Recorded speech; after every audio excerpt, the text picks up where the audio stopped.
തീർത്തില്ലേ, അങ്ങനെ വിടുന്ന ആൾക്കാരുണ്ട്. ഇപ്പൊ ഞാൻ പറഞ്ഞ പോലെ ഈ അനുവിന്റെ അടുത്തൊക്കെ ഞാൻ ചെന്ന് അനു പോയി മിണ്ട് വിഷമിക്കാൻ, അപ്പൊ എനിക്ക് വിഷമായി എന്ന് പറഞ്ഞ് എനിക്ക് മിണ്ടാൻ പറ്റത്തില്ല, ഞാൻ ഒരിക്കലും മിണ്ടില്ല എന്നൊക്കെ പറഞ്ഞിരിക്കുന്ന ആളുകളും ഉണ്ട്. പക്ഷെ ഒരു 90% ആൾക്കാരും പോയി കൂട്ടുകൂടി എല്ലാരും കൂടി ഒരു, കാരണം ഞങ്ങൾക്ക് വേറൊന്നും ഇവിടെ ചെയ്യാനില്ല. നമ്മൾ ഒരാളത്ത് പിണങ്ങി എന്ന് പറഞ്ഞ് മിണ്ടാണ്ട്, ഇവിടെ ആണെങ്കിൽ മിണ്ടാണ്ടിരിക്കാം, അവിടെ നമുക്ക് പറ്റില്ല. നമ്മൾ എല്ലാരും എല്ലാ ദിവസവും കണ്ടുകൊണ്ടിരിക്കുന്ന സമയം. പിന്നെ ടാസ്ക് വരുമ്പോ എല്ലാരും ഗ്രൂപ്പ് ആക്കും, അപ്പൊ ഒരാൾക്ക് ഹെൽപ്പ് ചെയ്യേണ്ടി വരും. ഇപ്പൊ അക്ബറും ഷാനവാസും ഒക്കെ കൂടെ വഴക്കായിട്ടിരിക്കുന്ന സമയത്താണ് ഞങ്ങളുടെ പുകഞ്ഞ കൊള്ളി പുറത്തുനിന്ന് ഒരാളെ അകത്ത് കയറ്റാൻ ഒരു ഓപ്ഷൻ കിട്ടുന്നത്. അക്ബർ നേരെ ഷാനവാസിനെ വിളിച്ചു. അതാണ്, ആ രീതിയിലാണ് ഗെയിം പോകുന്നത്. പിണങ്ങിയൊന്നും അങ്ങനെ ഇരിക്കാറില്ല. പിന്നെ ഉള്ളിന്റെ ഉള്ളിൽ എന്താണെന്ന് നമുക്ക് അറിയത്തില്ല കേട്ടോ. ഭയങ്കര ഒരു മെന്റൽ സ്റ്റേറ്റ് ഒരു അപാരം തന്നെയാണ് എന്തായാലും, അല്ലെ? തീർച്ചയായിട്ടും. കാരണം ഇതിനകത്താണേലും ശരത്ത് പോയിട്ട് ഷാനവാസിന്റെ അടുത്ത് പിന്നെയും നമുക്ക് വഴക്കിടണ്ട പറഞ്ഞ് ഈ പറഞ്ഞ പോലെ ശരത്തിന്റെ quality again and again it's evident ആയിരുന്നു. ഷാനവാസിന്റെ അടുത്ത് പോയിട്ടും അന്ന് രാത്രിക്കോ 12:30 എന്തോ പോയിട്ട് ബാക്കിൽ പോയിട്ട് നമുക്ക് വിട്ടുകള വഴക്ക് വേണ്ട എന്നുള്ള രീതിയിൽ കോംപ്രമൈസിൽ പോയി. പക്ഷെ അതിനും നെഗറ്റീവായിട്ട് ആൾക്കാർ പറയുന്നുണ്ട്, എന്തോ കള്ളത്തരം ഉള്ളതുകൊണ്ടാണ് ശരത്ത് കാലുപിടിക്കാൻ. പക്ഷെ അങ്ങനല്ല. എത്രത്തോളം ഔട്ട് വന്നിട്ടുണ്ടോ എന്നുള്ള കാര്യം ലൈവ് ഒക്കെ കണ്ടോ എനിക്ക് അറിയത്തില്ല. പക്ഷെ പുള്ളി എല്ലാവരുടെ അങ്ങനെ പോയി മിണ്ടും. ആദില നൂറ അന്ന് ഞങ്ങള് രാത്രി എല്ലാരും സരികച്ചിച്ചൊക്കെ വിളിക്കുന്നുണ്ട്, വാടാ വാ നമുക്ക് ഫുഡ് കഴിക്കാം. എന്നിട്ട് പോലും അവരോട് സംസാരിച്ചിരുന്ന് വഴക്ക് അവിടെ തീർത്തിട്ടാണ് പുള്ളി കഴിക്കാൻ പോലും വന്നത്. അങ്ങനത്തെ ഒരു ക്യാരക്ടറാണ്. ശരിക്കും ബിൻസിക്ക് തോന്നുന്നുണ്ടോ ബിൻസിയുടേത് ഒരു അൺഫെയർ എവിക്ഷൻ ആയിരുന്നു? കാരണം ബിൻസി തന്നെ വിചാരിച്ചിട്ടേ ഇല്ല എന്ന് ബിൻസി പറയുന്നുണ്ട്. ഒരു തരത്തിൽ പോലും ബിൻസിക്ക് തോന്നിയിട്ടില്ല, അല്ലെ? ബിൻസി തന്നെ മനസ്സിൽ വേറെ പലരുടെ ആയിരുന്നു. എത്ര നോക്കിയാലും ഞാൻ പുറത്താവും എന്നുള്ള ഒരു തോന്നൽ ബിൻസിക്ക് വന്നിട്ടേ ഇല്ലാത്ത ഒരു സമയത്ത് പെട്ടെന്ന് അവിടെ ലാലേട്ടൻ അനൗൺസ് ചെയ്യാണ് RJ ബിൻസി എവിക്ഷന്റെ ലിസ്റ്റിലേക്ക്. അപ്പം എന്ത് ഞാൻ ചെയ്തിട്ടാ ഞാൻ ഇവിടുന്ന് പുറത്തേക്ക് പോണത്, ഞാൻ എന്താ തെറ്റ് ചെയ്തേ, അങ്ങനെ ഒരു 100,000 ചോദ്യങ്ങൾ മനസ്സിലേക്ക് വന്നിട്ടുണ്ടാവില്ലേ? തീർച്ചയായിട്ടും വന്നിട്ടുണ്ട്. കാരണം ഞാൻ ഒന്നാമത്തെ കാര്യം നമ്മൾ പ്രതീക്ഷിക്കുന്നില്ല ഇങ്ങനെ ഒരു സാധനം വരും എന്ന്. പിന്നെ ഞാൻ അവിടെ നിന്നത് ഏത് രീതിയിലുള്ളതാണ്, എന്താണ് എന്റെ മനസ്സിലുള്ളത് എനിക്ക് മാത്രമേ അറിയത്തുള്ളൂ. ഞാൻ ചെന്നുടനെ തന്നെ ഫൈറ്റ് ചെയ്ത്, ഇപ്പം എൻ്റെ അടുത്ത് കുറച്ചുപേര് ചോദിച്ചു, ഞങ്ങൾക്കറിയാവുന്ന ബിൻസി ഭയങ്കരമായിട്ട് ഒച്ചയൊക്കെ ഉണ്ടാക്കി. ഞാൻ ആ ഒരു സ്ട്രാറ്റജി അല്ല മനസ്സിൽ പ്ലാൻ ചെയ്തത്. ചുമ്മാ കിടന്ന് ബഹളം ഉണ്ടാക്കുന്ന ആളുകളും ഇഷ്ടപ്പെടുന്ന ഓഡിയൻസ് ഉണ്ട്, അതല്ലാണ്ട് മറിച്ച് ആവശ്യത്തിന് മാത്രം പ്രതികരിക്കുന്ന ആളുകൾ ഇഷ്ടപ്പെടുന്ന ഓഡിയൻസ് ഉണ്ട്. അപ്പം ഞാൻ എനിക്ക് ആവശ്യമുള്ള അല്ലെങ്കിൽ പ്രതികരിക്കണമെന്ന് തോന്നുന്ന സമയത്ത് മാത്രം കുറച്ച് ഒച്ച ഉണ്ടാക്കി പ്രതികരിക്കാം, ബാക്കിയുള്ള സമയത്ത് ആവശ്യമുള്ള കാര്യങ്ങൾ പറയാം എന്നുള്ള രീതിയിലാണ് ഞാൻ നിന്നത്. 2 ദിവസം ആൾക്കാർ ഒബ്സർവ് ചെയ്തു. 3-ന്റെ അന്ന് ഞാൻ കളി തുടങ്ങി. കാര്യങ്ങളൊക്കെ മുമ്പോട്ട് പോകുമ്പോഴത്തേക്കാണ് പെട്ടെന്നൊരു വിളി വരുന്നത്. ഒട്ടും പ്രതീക്ഷയില്ല, വിഷമമായി എനിക്ക്. അപ്പം പിന്നെ ഞാൻ ആലോചിച്ചു, കംപ്ലീറ്റ് ആയിട്ടും പ്രേക്ഷകരുടെ വോട്ടാണ്, വോട്ടിന്റെ ബേസിസിലാണ് ഒരാള് പുറത്താവുന്നത്. അപ്പം എനിക്ക് വോട്ട് കുറഞ്ഞു പോയി. എനിക്കറിയത്തില്ല പ്രേക്ഷകരെ നിങ്ങൾ എന്താ വോട്ട് ചെയ്യാൻ. കുറെ പേര് പക്ഷെ വോട്ട് ചെയ്തവരുണ്ട്, സപ്പോർട്ട് ചെയ്തവരുണ്ട്. അത് ഇവിടെ വന്നപ്പം എൻ്റെ അടുത്ത് ഒരുപാട് കോൾസ് വന്നു, കരഞ്ഞുകൊണ്ടൊക്കെ വിളിച്ചവരുണ്ട്. ബിൻസി ഞങ്ങൾ ഒട്ടും വിചാരിച്ചില്ല. എന്നെ ഫോൺ വിളിച്ചിട്ടുള്ള എല്ലാവരും പറഞ്ഞിട്ടുള്ളത്, ഞങ്ങൾ പോലും വിചാരിച്ചില്ല ഇങ്ങനെ ആവുമെന്ന്. അപ്പൊ എനിക്കും പറയണം ആഗ്രഹമുണ്ട്, ഞാനും വിചാരിച്ചില്ല. സാധാരണ ഇതിലേക്ക് പോകുമ്പോൾ എല്ലാവരും തന്നെ ഇവിടെ അവർക്ക് വേണ്ടിയിട്ട് കംപ്ലീറ്റ് എല്ലാം ഫംഗ്ഷൻ ചെയ്യാൻ വേണ്ടി ഒരു PR ഏജൻസിനെ ഏൽപ്പിക്കാറുണ്ട്. ബിൻസിയും അങ്ങനെ ഏൽപ്പിച്ചിട്ട് തന്നെയാണോ പോയത്? അങ്ങനെ ഏൽപ്പിച്ചിരുന്ന ഞാനിവിടെ ഇരിക്കുവായിരുന്നു, ഞാൻ അവിടെ ഇരിക്കത്തില്ല. അപ്പൊ അത് എന്തുകൊണ്ടാണ് ചെയ്യാറുന്നത്? കാരണം ഇങ്ങനത്തെ ഒരു ഗെയിമിൽ പോകുമ്പോൾ നമുക്കൊരു ബാക്കിൽ നിങ്ങൾക്ക് കാരണം പുറത്ത് എന്താണെന്ന് അറിയുന്നില്ലല്ലോ. അപ്പൊ ഒരു സപ്പോർട്ടിങ് സിസ്റ്റം നിങ്ങൾ ഇവിടെ ബിൽഡ് ചെയ്തിട്ട് എല്ലാവരും പോവാറുണ്ട്. അപ്പൊ ബിൻസി എന്തുകൊണ്ട് ഈ ഗെയിമിനെ കുറിച്ച് മനസ്സിലാക്കിയ ഒരാളെന്നുള്ള രീതിയിൽ അങ്ങനെ ഒരു സാധനം ക്രിയേറ്റ് ചെയ്യാതെ പോയത്? ലാലേട്ടൻ പറയുന്നില്ല, വിശ്വാസം അതല്ലേ. ഞാൻ ഓഡിയൻസിനെ വിശ്വസിച്ചു. കാരണം ഞാൻ ഇപ്പോഴും ആ വിശ്വാസം പോയിട്ടില്ല. എനിക്കറിയാം എന്തായാലും ബിഗ് ബോസിൽ സെലിബ്രിറ്റി ലെവലുള്ള ആൾക്കാർ തന്നെ ആയിരിക്കും വരുന്നത്. ഞാൻ ഒരുപക്ഷെ കോട്ടയം ആലപ്പുഴ ഏരിയയിലുള്ള ആളുകൾക്ക് മാത്രം അറിയാവുന്ന ഒരാളായിരിക്കും. അപ്പം ഞാൻ എന്തായാലും പോപ്പുലർ അല്ലാത്ത ഒരാൾ, അവിടെ ഉള്ളവരെ കമ്പയർ ചെയ്യുമ്പോൾ അങ്ങനത്തെ ഒരാളായിരിക്കും. അപ്പൊ എനിക്ക് വോട്ട് കുറവായിരിക്കും എന്ന് ഞാൻ മനസ്സിൽ വിചാരിച്ചു. കാരണം ആളുകൾ എന്നെ അറിഞ്ഞ് ഞാൻ എന്താണെന്ന് മനസ്സിലാക്കി വരണമല്ലോ. അപ്പം എൻ്റെ അടുത്ത് കുറച്ച് പേരൊക്കെ പറഞ്ഞു, ബിൻസി PR കൊടുക്കാൻ. ഒന്നാമത്തെ കാര്യം എൻ്റെ അടുത്ത് പൈസ ഇല്ല, രണ്ടാമത്തെ കാര്യം അതൊരു അൺഫെയർ ആയിട്ട് തോന്നി. പ്രേക്ഷകർ തീരുമാനിക്കട്ടെ, അവർക്ക് എന്താണോ തോന്നുന്നത് അങ്ങനെ തന്നെ പോട്ടെ. അല്ലാതെ കുറച്ച് പൈസ ഉള്ളവർക്ക് ജയിക്കാം, അല്ലെ ബാക്കിയുള്ളവർ നിൽക്കാം, അങ്ങനത്തെ ഒരു സാധനത്തോട് എനിക്ക് താല്പര്യം ഉണ്ടായിരുന്നില്ല.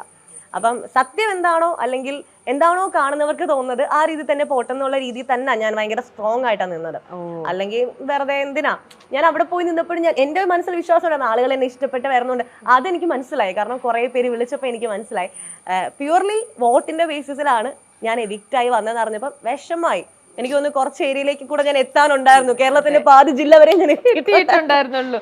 അത് അന്നേരമാണ് ആ ഒരു മൊമെന്റിൽ നമുക്ക് സങ്കടം തോന്നുമ്പം ചെയ്യാമായിരുന്നു, കുറച്ചും കൂടി ഒരു പബ്ലിക് സപ്പോർട്ടും കൂടെ കിട്ടിയിരുന്നെങ്കിൽ, കാരണം ഈ നിന്ന 2 ആഴ്ചയും ബിൻസി ശരിക്കും എൻജോയ് ചെയ്തിട്ടുണ്ട്. അപ്പം മനസ്സിൽ വല്ലാത്തൊരു ആഗ്രഹം അത് ലാലേട്ടൻ്റെ അടുത്ത് പറയുമ്പോൾ തന്നെ ഞങ്ങൾക്ക് മനസ്സിലാവും തിരിച്ചൊരു ദിവസം കൂടെ എങ്കിലും പോവാനായിട്ട് ഒരു ചാൻസ് കിട്ടിയാൽ അത് എത്ര എൻജോയ് ചെയ്തേനെന്നുള്ളത്. അന്നേരമെങ്കിലും ആ ഒരു ചെയ്യാമായിരുന്നു എന്ന് തോന്നിയോ? ഇല്ല, എനിക്ക് വേണ്ട, PR ഒന്നും ചെയ്തിട്ടുള്ള സാധനം ഒന്നും വേണ്ട. അത് ഞാൻ നേരത്തെ തീരുമാനിച്ചിട്ട് പോയതാ. ഇപ്പം എന്റെ അടുത്ത് ഇപ്പം ഒന്ന് ആലോചിച്ച് നോക്കിയാൽ 100 ദിവസത്തേക്കുള്ള ഡ്രസ്സ്, സാധനങ്ങള്, അങ്ങനെ എന്തൊക്കെ സാധനങ്ങൾ മേടിച്ചിട്ട് അങ്ങോട്ട് പോയതാണ്. അതിന് തന്നെ നല്ലൊരു എമൗണ്ട് ആയി. അപ്പം വേണമെങ്കിൽ എനിക്ക് എന്റെ അപ്പനോട് പറഞ്ഞു, അപ്പാ ഇതുപോലെയൊക്കെയാണ് കാര്യങ്ങൾ, എന്തെങ്കിലും ചെയ്യണമെന്ന് പറഞ്ഞ് എനിക്ക് വേണമെങ്കിൽ ഒരു വലിയ എമൗണ്ട് കൊടുത്ത് ചെയ്യിപ്പിക്കാമായിരുന്നു, കഷ്ടപ്പെടണം അതിന് പുറകെ. പക്ഷെ എനിക്കിത് വേണ്ടായിരുന്നു. ഞാൻ ഉള്ളതുപോലെ മതി, ജനുവിനായിട്ട് തന്നെ നിന്നിട്ടുള്ളത് മതി എന്നുള്ളതായിരുന്നു. അതെ, എന്റെ അമ്മയൊക്കെ എപ്പോഴും പറയണം, നമ്മൾ എത്രത്തോളം സത്യമായിട്ട് നിൽക്കുന്നു അത്രത്തോളം എല്ലാം നമ്മൾക്ക് പോസിറ്റീവായിട്ട് തന്നെ വരും എന്നുള്ളത്. അപ്പൊ ഇതിനകത്ത് എന്തോ നല്ലതുണ്ടെന്നാണ് ഞാൻ വിശ്വസിക്കുന്നത്. കാരണം ഒന്നുമല്ലാതിരുന്ന ഒരു സാധാരണ വീട്ടിലെ എന്നെ മഴവിൽ മനോരമ എന്ന പ്ലാറ്റ്ഫോമിലെ റിയാലിറ്റി ഷോയിലൂടെയാണ് ആളുകൾ അറിയുന്നത്. അന്ന് ഇവർ അറിയുമ്പോൾ ഞാനൊരു ഓട്ടോക്കാരന്റെ മകളാണ്. ഇപ്പോഴും ഓട്ടോക്കാരന്റെ മകൾ തന്നെയാണ്, പക്ഷെ എന്റെ വീട്ടുപേര് വാഴക്കൂട്ടത്തിൽ എന്നാണ്. അപ്പൊ വാഴയെന്നാണ് അന്ന് എന്നെ എല്ലാവരും വിളിച്ചുകൊണ്ടിരുന്നത്. അപ്പൊ അങ്ങനെയൊക്കെ വിളിച്ച് കളിയാക്കി, അല്ലെങ്കിൽ അതൊക്കെ ഞാൻ പോസിറ്റീവായിട്ട് തന്നെ എടുത്തിട്ടുള്ളൂ കേട്ടോ. അങ്ങനെയൊക്കെ നിന്ന് കുറച്ചുപേരൊക്കെ അറിഞ്ഞ് റേഡിയോയിൽ പോയി. എന്നിട്ടാണ് പിന്നെയും ഈ എനിക്ക് ചാനലിൽ ജോലി കിട്ടി തുടങ്ങിയപ്പോൾ ആൾക്കാരെന്നെ അറിഞ്ഞ് വന്ന് അപ്പൊ കിട്ടിയൊരു സ്വീകാര്യതയൊക്കെ ഉണ്ടല്ലോ, അതിന് ഞാൻ എന്നും പ്രേക്ഷകരോട് നന്ദിയുള്ള ഒരാൾ തന്നെയാണ്. അതുപോലെ ബിഗ് ബോസിൽ പോകുമ്പോഴും എന്നെ അറിഞ്ഞ് ഞാൻ അവിടെ ഒരു ശതമാനം പോലും ഞാൻ ഫേക്ക് ആയിട്ട് നിന്നിട്ടില്ല. കുറച്ചുകൂടെ എന്റെ പവർ എനർജി ഒക്കെ എനിക്ക് കുറച്ചുകൂടെ കൊടുക്കായിരുന്നു. പക്ഷെ അതൊരു ഗെയിമിന്റെ ഭാഗമായിട്ടുള്ള രീതിയിലാണ് ഞാൻ കുറച്ച് കൺട്രോൾ ചെയ്ത് വെച്ചത്. അതല്ലാണ്ട് ഞാനായിട്ട് അവിടെ നിന്നത്. അപ്പൊ അങ്ങനെ എന്നെ സ്നേഹിക്കുന്ന ഒരുപാട് പേര് ഉണ്ടാകും, അവർ വോട്ട് ചെയ്യുമെന്ന് ഞാൻ വിചാരിച്ചു. അപ്പോൾ ഒരുപക്ഷെ ബിൻസി ഇത്രയും ജെനുവിനായിട്ട് തന്നെ അവിടെ നിന്നു കളിച്ചു എന്ന് പറയുന്നുണ്ട്. ആ ചെന്ന് ലാൻഡ് ചെയ്യുന്ന മൊമെന്റ് മുതൽ തന്നെ നിങ്ങൾ റെഡി സെറ്റ് ഗോ എന്ന് പറയുമ്പോൾ ആ ഒരു മൊമെന്റ് മുതലേ നിങ്ങൾ ഫുൾ ലോണിൽ കളിക്കണമായിരുന്നു. അല്ലാതെ ചില ആൾക്കാർ ഇപ്പോൾ ബിൻസി ചെയ്ത പോലെ ചെന്നു ഒന്ന് സെറ്റിലായി ഒരു ടൈം എടുത്തിട്ട് പിന്നെ ചെയ്യാം എന്നുള്ള രീതിയിലാണ് എന്തോ ഒരു തെറ്റ് പറ്റിപ്പോയത്. പക്ഷെ അത് റിയലൈസ് ചെയ്തപ്പോഴത്തേക്ക് ഇറ്റ് ഓൾ ഹാപ്പൻഡ് അല്ലേ. പക്ഷെ ഇനിയാണെങ്കിലും ഇത്രയും ജെനുവിനായിട്ട് നിന്നൊരാൾ അവിടെ ഉണ്ടായിരുന്ന 2 ആഴ്ചയും വളരെ ജെനുവിനായിട്ട് എല്ലാവരുമായിട്ടും നല്ല രീതിയിൽ മിങ്കിൾ ചെയ്തുകൊണ്ട് പോയി. നല്ല രീതിയിൽ സംസാരിക്കുന്നുണ്ടായിരുന്നു ബിൻസിയുടെ വലിയൊരു ക്വാളിറ്റിയാണ് സംസാരിക്കാനുള്ള ഒരു കഴിവ് ദൈവം തന്നിരിക്കുന്നത്. അത് അവിടെയും ഭയങ്കരമായിട്ടും എവിഡന്റ് ആയിരുന്നു. ഇതെല്ലാം മനസ്സിലാക്കിയിട്ട് ബിൻസി നന്നായിട്ട് മാനിഫെസ്റ്റ് ചെയ്യൂ. ചിലപ്പോ എന്നല്ല, ഐ ഫീൽ ഒരു മെജോറിറ്റി ഇത് തന്നെ കാണുന്നുണ്ട്. വൈൽഡ് കാർഡ് എൻട്രിയിൽ ബിൻസിക്ക് വീണ്ടും വാങ്ങിയ ഡ്രസ്സുകളോ സാധനങ്ങളോ ഒന്നും വേസ്റ്റ് ആയി പോവാതെ വീണ്ടും ആ ഒരു ഹൗസിലേക്ക് പോകാനുള്ള ഒരു ചാൻസ് അതെന്തായാലും ഉണ്ടാവട്ടെ. അത് വല്ലാണ്ട് ആഗ്രഹിക്കുന്നുണ്ടല്ലേ. പെട്ടി തുറന്നിട്ടില്ല സത്യം, അത് അവിടുന്ന് കൊണ്ടുവന്ന പോലെ തന്നെ വെച്ചിരിക്കുകയാണ്. എപ്പോ വിളി വരുന്നു അപ്പൊ അതെടുത്ത് അങ്ങ് ഓടാനായിട്ട്. അപ്പൊ ആ വൈൽഡ് കാർഡ് എൻട്രി ശരിക്കും വളരെ പ്രഷ്യസ് ആണ് ഇപ്പൊ ബിൻസിയെ സംബന്ധിച്ച്. തീർച്ചയായിട്ടും ബിഗ് ബോസ് എന്നും എന്റെ സ്വപ്നമായിരുന്നു. എപ്പൊ ഇനി ബിഗ് ബോസ് വിളിച്ചാലും ഞാൻ പോയിരിക്കും. അത് ഒരു ദിവസം ഞാൻ പോയിരിക്കും. കാരണം ലൈഫിൽ ഒരിക്കലെങ്കിലും എക്സ്പ്ലോർ ചെയ്യണം, നമ്മളൊന്ന് എക്സ്പീരിയൻസ് ചെയ്യണം. വേറൊരു ലോകമാണ് അവിടെ. എനിക്ക് ഭയങ്കര സ്വർഗ്ഗമായിരുന്നു അവിടെ. ശരിക്കും നമുക്ക് എല്ലാ സുഖ സൗകര്യങ്ങളും ഇല്ലെങ്കിൽ പോലും ആ വീട് വേറൊരു വൈബാ, വേറൊരു രസം അവിടെ ചെന്ന് നിൽക്കാൻ. നമ്മുടെ മൈൻഡൊക്കെ ഔട്ടാവും, പക്ഷെ എങ്കിലും വേറൊരു സാധനമായിരുന്നു. ഇത് കുറച്ച് ഹോട്ട് ചോക്ലേറ്റ് ആണ്. ഇത് ബിഗ് ബോസ് കഫേ ആയതുകൊണ്ട് തന്നെ നമ്മൾ എടപ്പള്ളിയിലെ ഏറ്റവും നല്ല വൺ ഓഫ് ദി ഫേമസ് ഒരു കഫേയിലാണ് നമ്മൾ ഇരിക്കുന്നത്. ഹിഡൻ കണ്ടല്ലോ, ഇത് ഹിഡൻ കഫേ എങ്ങനെയാണ് വിചാരിക്കോ? മെയിൻ എടപ്പള്ളി മെയിൻ ടൗണിൽ തന്നെ ഉള്ളിൽ ഇങ്ങനെ ഒരു സ്പേസ്, ഇങ്ങനെ ഒരു ആംബിയൻസിലുള്ള ഒരു പ്ലേസ് ഉള്ളിലുണ്ടെന്ന് ആ ഗേറ്റ് തുറന്ന് കയറിയപ്പം വിചാരിച്ചോ? ഇല്ല, ഞാൻ അപ്പൂസിനോട് വന്നപ്പോ പറഞ്ഞേ പിന്നെ വൈബായി ഇവിടെ. കാരണം ഭയങ്കര റിലാക്സ്ഡ് ആയിട്ട് ഭയങ്കര രസമുണ്ട്, പോസിറ്റീവ് എനർജി ഉണ്ട് ഇവിടെ ഉണ്ടല്ലേ. അപ്പൊ അവരുടെ ഹോട്ട് ചോക്ലേറ്റ് ആണ് ഭയങ്കര ഫേമസ് ആണ് ഇവിടുത്തെ ഹോട്ട് ചോക്ലേറ്റ്. അപ്പൊ അതൊന്ന് ടേസ്റ്റ് ചെയ്ത് നോക്കൂ. ഓക്കെ. ബിൻസി പോകുന്നതിന് മുമ്പേ നമ്മൾ മൈൽ സ്റ്റോണിൽ നിന്ന് ബിൻസിന്റെ കുറെ നമ്മൾ ഇന്റർവ്യൂ കാര്യങ്ങളൊക്കെ ആയിട്ട് കുറെ നാളായിട്ട് വിളിച്ചിരുന്നു. അപ്പോഴൊക്കെ ബിൻസി പറഞ്ഞു, ഇല്ല ഞാൻ ഇപ്പൊ വരുന്നില്ല, ഇപ്പൊ വേണ്ട, ഞാൻ കുറച്ച് എക്സ്ക്ലൂസീവ് കണ്ടന്റ് ആയിട്ട് തന്നെ നിക്കട്ടെ. പക്ഷെ അങ്ങനെയൊക്കെ കുറെ അപ്പൂസിന്റെ എല്ലാ തന്ത്രങ്ങളും പയറ്റി നോക്കി. പക്ഷെ ബിൻസി സ്ട്രോങ് ആയി, ബിൻസി വിട്ടുകൊടുത്തില്ല, അപ്പൂസ് തോറ്റു.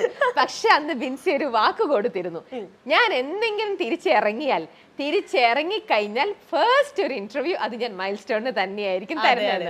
അത് ബിൻസി പാലിച്ചു. അല്ലേ? അപ്പൊ അത് ഭയങ്കര ഗ്രേറ്റ് ഓഫ് യു ബിൻസി. അത് വലിയൊരു നല്ലൊരു ക്വാളിറ്റിയാണ്. പറഞ്ഞ വാക്ക് അങ്ങനെ തന്നെ അത് കീപ്പപ്പ് ചെയ്യാന്ന് പറയണത് ഒരു ഹ്യൂമന് വേണ്ട നല്ലൊരു ക്വാളിറ്റിയാണ്. അപ്പോ ഇത്രയും നല്ലൊരു ക്വാളിറ്റി ഉണ്ട്. നന്നായിട്ട് സംസാരിക്കും, നന്നായിട്ട് പറഞ്ഞ വാക്ക് പാലിക്കുന്നു. അങ്ങനെ വേറെ എന്തൊക്കെ ക്വാളിറ്റിയാണ് ബിൻസിക്ക് അവിടെ ഉണ്ടായിരുന്ന ആൾക്കാർ ബിൻസിയുടെ മേളിൽ പറഞ്ഞിരുന്നത്? എല്ലാവരുമായിട്ടും ഒരു എന്താ പറയാ, ഒരു സ്റ്റാർട്ടിങ് ട്രബിളോ അങ്ങനെ ഒരു ഇതില്ലാണ്ട് എല്ലാവരുമായിട്ടും പെട്ടെന്ന് ഹെഡ് ചെയ്ത് മിങ്കിൾ ചെയ്യുന്ന ഒരു ക്യാരക്ടറാണ് ഞങ്ങൾ കണ്ടത്. അപ്പൊ അവിടെ നിന്ന് കൂട്ടുകാര് അവിടെ ഉണ്ടായിരുന്നവരെന്തായിരുന്നു ബിൻസിയുടെ മേളിൽ പറഞ്ഞിരുന്ന കാര്യങ്ങൾ? ഞാൻ നല്ലപോലെ ഈ പറഞ്ഞ പോലെ സംസാരിക്കും. ഞാൻ 2 ഫൈറ്റ് അവിടെ ഉണ്ടാക്കിയിട്ടുള്ളെങ്കിലും ഞാൻ നല്ലപോലെ ആ ഉണ്ടാക്കിയ ഫൈറ്റ് ഒക്കെ നല്ല സ്ട്രോങ് ആയിരുന്നു. ഞാൻ ഭയങ്കര ബോൾഡ് ആണെന്നുള്ള കാര്യം ഇവർ പറഞ്ഞിട്ടുണ്ടായിരുന്നു. അതുപോലെ പെട്ടെന്ന് ഞാൻ കമ്പനി ആവും. അതായത് ഇന്ന വൈരാഗ്യമൊന്നും മനസ്സിൽ വെക്കത്തൊന്നുമില്ല. കമ്പനിയായി ഇപ്പൊ നെവിനോട് പോയി മിണ്ടിയപ്പോൾ അവർ പറഞ്ഞു, അയ്യോ ബിൻസി പെട്ടെന്ന് തന്നെ പോയി മിണ്ടിയോ ഇത്ര പെട്ടെന്ന് സരികിച്ചേക്ക് ഇത്ര പെട്ടെന്ന് ബിൻസി കൂട്ടായോ? നമ്മൾ അത്ര ഉള്ളൂ ഞങ്ങളെ വഴക്ക്. ആരും വന്ന് രണ്ടാമത് ഒന്ന് പോയി മിണ്ട് എന്ന് പറഞ്ഞു ആരും ഒന്നും പറയേണ്ടി വന്നില്ല. ഞാൻ അപ്പൊ തന്നെ അത് സോൾവ് ആക്കി. എനിക്ക് പെട്ടെന്ന് ഒരാളുടെ വിഷമം കാണുമ്പോൾ എനിക്ക് ഭയങ്കര ബുദ്ധിമുട്ടാണ്. ഇപ്പൊ അനുവിന്റെ ലാസ്റ്റത്തെ ഒരു കേസ് എടുത്ത് കഴിഞ്ഞാൽ ഞാൻ ഇങ്ങോട്ട് വരുന്നതിന് മുൻപത്തെ ദിവസം എല്ലാവരും കൂടെ അനുവിനെ ഫയർ ചെയ്തുകൊണ്ടിരിക്കുക. ഞാൻ കിച്ചൺ ടീമിലുള്ള ആളാണ്. ചപ്പാത്തി കള്ളി എന്ന് പറഞ്ഞിട്ട് ജിസയില് അനുവിനെ കുറിച്ച് ഒരു സ്റ്റേറ്റ്മെന്റ് പറയാണ്. അപ്പം എല്ലാവരും അനുവിനെ അവിടെ നെഗറ്റീവായിട്ടാ പറയുന്നത്. അനു ഇങ്ങനെ എന്താ ഫേക്ക് ആണ് അങ്ങനെ കുറെ പേര് പറയുന്നുണ്ട്. പക്ഷെ അനുവിന്റെ അടുത്ത് ഞാൻ മിണ്ടാറുണ്ട്, സംസാരിക്കാറുണ്ട്. എനിക്ക് അങ്ങനെ ഫീൽ ചെയ്തിട്ടില്ല. അപ്പൊ ഇങ്ങനെ ഒരു കാര്യം ഉണ്ടായപ്പോ ഞാൻ ആദ്യം ചെയ്തത്, ഞാൻ ജിസേലിനോട് അവിടെ ഇരുന്ന് തന്നെ, നമ്മൾ എല്ലാവരും ലിവിംഗ് റൂമിൽ ഇരിക്കുകയാണ്. അപ്പൊ തന്നെ ജിസേലിനെ ചോദിച്ചു, ജിസേലെ സത്യമാണോ അവള് ചപ്പാത്തി എടുക്കുന്നത്? ഞാൻ കണ്ടില്ല. അപ്പൊ ജിസേൽ എന്നിട്ട് പറഞ്ഞു, അത് ചപ്പാത്തി അല്ല, എന്തോ ഒരു ഫുഡ് എടുത്തു. ഞാൻ പറഞ്ഞു എപ്പോഴാണ് എടുത്തത്? കാരണം ഞാൻ കിച്ചൺ ടീമിലുണ്ടല്ലോ, എപ്പോഴാണ് എടുത്തത്? അപ്പം അത് ഇന്നലെയോ അതിന് മുൻപോ? ഇങ്ങനെ കൺഫ്യൂസ്ഡ് ആണ് പുള്ളിക്കാരി. അപ്പൊ എനിക്ക് മനസ്സിലായി വഴക്കിന്റെ ഇടയ്ക്ക് പുള്ളിക്കാരി ഒരു സ്റ്റേറ്റ്മെന്റ് അങ്ങനെ പറഞ്ഞതാണ്. ഞാൻ നേരെ ചെന്ന് കരയുന്ന അനുവിന്റെ അടുത്ത് എന്നിട്ട് പറയുന്നുണ്ട്, അനു ഞാൻ ചോദിച്ചു, ഞാൻ കിച്ചൺ ടീമിലുണ്ട്, ഞാൻ ചോദിച്ചു, നീ തെറ്റുകാരിയല്ല, നീ കരയരുത്. എപ്പോഴും ഞാൻ അനുവിന്റെ അടുത്ത് പറയായിരുന്നു കരയരുത്. കാരണം ഞങ്ങൾ കാണുന്നുണ്ട് ചില നിമിഷങ്ങളൊക്കെ. അതെ. അപ്പം അനു അങ്ങനെ കരഞ്ഞ സമയത്ത് എനിക്ക് ഭയങ്കര വിഷമായി പോയി. നമ്മൾ എത്ര ഇപ്പൊ നേരത്തെ തുടക്കത്തിനടുത്ത് ചോദിച്ച പോലെ തന്നെ എത്ര ഗെയിം കളിക്കാൻ നിന്നതാണ് എന്തൊക്കെയാന്ന് പറഞ്ഞാലും ഒരു മനുഷ്യത്വം എന്ന് പറഞ്ഞൊരു സാധനം ഉണ്ടല്ലോ. ഞാൻ എന്റെ വയസ്സ് 26 ഞാൻ കയറിയിട്ടേ ഉള്ളൂ. അപ്പൊ ഇത്രയും നാള് നമ്മൾ ഫോളോ ചെയ്ത് വന്നൊരു കാര്യമുണ്ട്. ഒരാൾ കരയുമ്പം നമുക്ക് പരിചയമില്ലാത്ത ആളാണെങ്കിൽ പോലും ഉള്ളിന്റെ ഉള്ളിൽ ഒരു വിഷമം വരുന്നുണ്ടെങ്കിൽ അതൊരു മനുഷ്യത്വമാണെന്നാണ് ഞാൻ വിശ്വസിക്കുന്നത്. Anu Bigg Boss Malayalam season 7 mini screen പ്രേക്ഷകർക്ക് സുപരിചിതയായ വ്യക്തിയാണ് RJ ബിൻസി. അവതാരകരെ കണ്ടെത്താനുള്ള സ്വകാര്യ ചാനൽ റിയാലിറ്റി ഷോയിലൂടെയാണ് ബിൻസി ആദ്യം ശ്രദ്ധിക്കപ്പെടുന്നത്. പിന്നീട് ബിഗ് ബോസിലൂടെ കൂടുതൽ പ്രശസ്തിയാവുകയായിരുന്നു. സമൂഹ മാധ്യമങ്ങളിലും സജീവമാണ് ബിൻസി. കഴിഞ്ഞ ദിവസം വിവാഹ സങ്കല്പങ്ങളെക്കുറിച്ചും പങ്കാളിയെക്കുറിച്ചും ബിൻസി നടത്തിയ പ്രതികരണം സമൂഹ മാധ്യമങ്ങളിൽ സംസാര വിഷയമായിരുന്നു. എന്നെ കിട്ടുന്നവന് മാസം 50,000 അങ്ങോട്ട് കൊടുക്കും, പകരം എന്നെ സ്നേഹിക്കണം എന്നായിരുന്നു ബിൻസിയുടെ വെളിപ്പെടുത്തൽ. എനിക്ക് പാർട്ട്ണർ ഇല്ല, ഒറ്റയ്ക്കാണ്, ഞാൻ വെയിറ്റിംഗ് ആണ്, എനിക്ക് 27 വയസ്സാണുള്ളത്. 30 വയസ്സുള്ള ഒരു ചേട്ടനെ കിട്ടിയാൽ സന്തോഷം. ഏജും ജോലിയും ഒന്നും എനിക്ക് പ്രശ്നമല്ല, ഞാൻ പൊന്നുപോലെ നോക്കിക്കോളാം. ജോലിക്ക് പോവാൻ മടിയുള്ള ആളാണെങ്കിലും ഞാൻ നോക്കിക്കോളാം. ഞാൻ ചെലവിന് തരും, പക്ഷെ എന്നെ സ്നേഹിക്കണം, കെയർ ചെയ്യണം. മാസം 50,000 രൂപ വരെ കൊടുക്കാം. ബിൻസിയുടെ വാക്കുകൾ ഇങ്ങനെയാണ്. എന്നാൽ ആ വീഡിയോ ഇട്ടതേ ബിൻസിക്ക് ഓർമ്മയുള്ളൂ. ബിൻസിക്ക് ട്രോളുമായി വീട്ടിൽ നിന്ന് തന്നെ സ്വന്തം അമ്മ എത്തി. RJ ബിൻസിയുടെ അമ്മ ജിൻസിയാണ് കക്ഷി. RJ ബിൻസി എന്റെ മകളാണ്, ഇവളെ കൊണ്ട് എനിക്ക് ഒരു സ്വസ്ഥതയുമില്ല, ചില ഞെട്ടിക്കുന്ന കാര്യങ്ങൾ എനിക്ക് പറയാനുണ്ട്, എല്ലാ ചെറുക്കന്മാരും ഇത് കേൾക്കണം എന്ന മുഖവരയോടെയാണ് ജിൻസിയുടെ രസകരമായ വെളിപ്പെടുത്തൽ. മകളെ മാക്സിമം ട്രോളുന്നുണ്ട് ജിൻസി വീഡിയോയിൽ. അവളെപ്പോലൊരു ഭൂലോക പിശുക്കിയെ ഞാൻ കണ്ടിട്ടില്ല. 50,000 അല്ല, 1,00,000 തന്നാലും ആരും പോവല്ലേട്ടോ എന്ന മുന്നറിയിപ്പോടെയാണ് ജിൻസി വീഡിയോ അവസാനിപ്പിക്കുന്നത്. കോട്ടയം സ്വദേശിയായ ബിൻസി മീഡിയ ലോകത്തെ സുപരിചിത മുഖമാണ്. നിലവിൽ സ്വകാര്യ FM-ൽ റേഡിയോ ജോക്കിയാണ് ബിൻസി ബിജു. FM സ്റ്റേഷന് പുറത്തും ആക്റ്റീവാണ് ബിൻസി. ടെലിവിഷൻ അവതാരക എന്ന നിലയിലും ബിൻസി തിളങ്ങിയിട്ടുണ്ട്. ബെല്ലടിക്കൂ ബില്ലടയ്ക്കാം എന്ന പരിപാടിയിലൂടെയാണ് ബിൻസി അവതാരകയായി കഴിവ് തെളിയിച്ചത്. ദ നെക്സ്റ്റ് ടോപ്പ് ആങ്കർ എന്ന ടാലന്റ് ഹണ്ട് റിയാലിറ്റി ഷോയിലെ വിജയിയുമാണ് ബിൻസി. നടി നൈല ഉഷയും ബിഗ് ബോസ് സീസൺ 1 ജേതാവായ സാബുമോനുമായിരുന്നു ഈ റിയാലിറ്റി ഷോയിലെ വിധികർത്താക്കൾ. അടുത്തിടെ കോമഡി മാസ്റ്റേഴ്സ് എന്ന ഷോയിൽ അതിഥിയായും ബിൻസി എത്തിയിരുന്നു. ബിഗ് ബോസിലൂടെയാണ് ബിൻസിയെ കൂടുതലായും നമ്മൾ അറിഞ്ഞത്. ബിൻസിയുടെ വീഡിയോകളെല്ലാം ഇപ്പോൾ നിമിഷ നേരം കൊണ്ടാണ് വൈറലായി മാറുന്നത്. സോഷ്യൽ മീഡിയയിൽ പലപ്പോഴും വ്യത്യസ്തമായ നിലപാടുകളിലൂടെയും തുറന്നു പറച്ചിലുകളിലൂടെയും ബിൻസി ശ്രദ്ധേയാകാറുണ്ട്. അടുത്തിടെ തന്റെ വിവാഹ സങ്കല്പങ്ങളെക്കുറിച്ചും പങ്കാളിയെക്കുറിച്ചുമുള്ള ബിൻസിയുടെ ഏറ്റവും പുതിയ പ്രതികരണം സമൂഹമാധ്യമങ്ങളിൽ വൻ ചർച്ചയായിരിക്കുകയാണ്. പരമ്പരാഗത വിവാഹ രീതികളിൽ നിന്നും സ്ത്രീധന സമ്പ്രദായങ്ങളിൽ നിന്നും തികച്ചും വ്യത്യസ്തമായ എന്നാൽ ഏറെ കൗതുകമുണർത്തുന്ന ഒരു പ്രഖ്യാപനമാണ് ബിൻസി നടത്തിയത്. പാർട്ട്ണർ ഇല്ല എന്നൊക്കെ പറയുമ്പോൾ എല്ലാവരും അത്ഭുതപ്പെട്ടു പോകും. ബിൻസി കഴിഞ്ഞ ദിവസം തന്റെ സഹോദരിക്കൊപ്പം ബൈക്ക് എടുക്കുന്ന ഒരു വീഡിയോ ഉണ്ടായിരുന്നു. ആ ബൈക്ക് സ്റ്റാർട്ട് ചെയ്ത് വീഴാൻ പോകുന്നതിന്റെയും ഒക്കെ വീഡിയോ വൈറലായി മാറിയിരുന്നു. അത് മാത്രമല്ല തന്റെ കുടുംബങ്ങൾക്കെല്ലാം ഒപ്പമുള്ള വീഡിയോകളൊക്കെ ബിൻസി പങ്കുവയ്ക്കാറുണ്ട്. ഈ ബിൻസി പങ്കുവയ്ക്കുന്ന വീഡിയോകളൊക്കെ നിമിഷ നേരം കൊണ്ടാണ് വൈറലായി മാറുന്നത്. ഇത്തരത്തിൽ നിരവധി വീഡിയോകളാണ് ഇപ്പോൾ സോഷ്യൽ മീഡിയയിലുള്ളത്. ആർജെ ബിൻസി ബിഗ് ബോസിൽ എത്തുന്നതിന് മുൻപ് അത്ര പ്രേക്ഷക പ്രീതി നേടിയ ഒരു ആർജെ അല്ലായിരുന്നു എന്ന് വേണം പറയാൻ. എന്നാൽ ബിഗ് ബോസിൽ എത്തിയ ശേഷം താരം വലിയ രീതിയിലാണ് ഇപ്പോൾ സോഷ്യൽ മീഡിയയിൽ വൈറലായി.